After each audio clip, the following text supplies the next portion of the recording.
পাহাড়চূড়ে সাংগ্রাইয়ের রঙিন আয়োজনের পর্দা নামল, ছড়িয়ে দিল উৎসবের আনন্দ আর সম্প্রীতির বার্তা। সমাপনী দিনেও জলকেলি সহ নানান সাংস্কৃতিক আয়োজন হয়। মেতে ওঠেন বিভিন্ন জাতিগোষ্ঠীর সব বয়সী মানুষ। এইচএম সম্রাটের তথ্যচিত্রে ডেস্ক রিপোর্ট। সাংহাই উৎসবের শেষ দিনেও সুয়ালক, মাঝেরপাড়া, রোয়াংছড়ি, রেসা, রুমা, থানসি ও আলীকদম সহ বিভিন্ন এলাকায় পাহাড়ি পল্লীগুলোতে তরুণেরা জলকেলি উৎসবে অংশ নেয়। একে অপরের গায়ে পানি ছিটিয়ে তারা পুরনো বছরের দুঃখ, গ্লানি ও পাপ মুছে ফেলে নতুন বছরকে স্বাগত জানায় সুখ সমৃদ্ধির প্রত্যাশায়। সারা বছর আমরা এই দিনটির জন্য আমরা অপেক্ষা করি এবং আমরা আজকে এই দিনে পানি খেলা খেলতে পারে খুব আনন্দ ভোগ করতেছি। আমরা নতুন বছরকে বরণ করি আর এখানে হচ্ছে আমরা অনেক মজা করতেছি।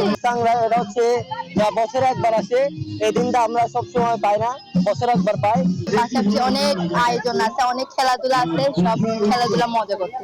বৃহস্পতিবার বেলা 11টায় বান্দরবান সদর উপজেলায় মাঝেরপাড়ায় আয়োজিত জলকেলি উৎসবের উদ্বোধন করেন পার্বত্য চট্টগ্রাম বিষয়ক মন্ত্রণালয়ের প্রতিমন্ত্রী ব্যারিস্টার মীর মোহাম্মদ হেলাল উদ্দিন।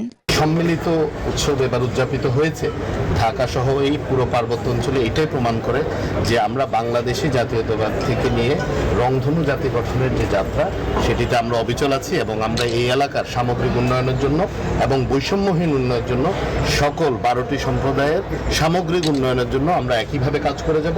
সাংস্কৃতিক এই আয়োজনে আনন্দে মেতে ওঠে বিভিন্ন জাতিগোষ্ঠীর সব বয়সী মানুষ। Desk report, news 24।